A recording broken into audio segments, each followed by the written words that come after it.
majunya Anies Baswedan sebagai calon presiden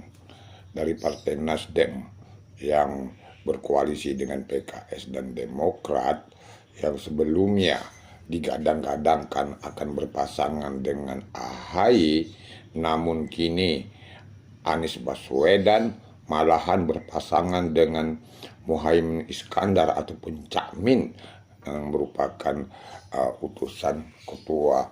daripada Partai Kebangkitan Bangsa, telah mengguncang peta politik Indonesia jelang pemilu presiden, calon presiden tahun 2024 mendatang. Betul-betul luar biasa Anies Baswedan dan Cakmin, sehingga mampu mengguncang peta politik Indonesia jelang pemilu tahun 2024 mendatang.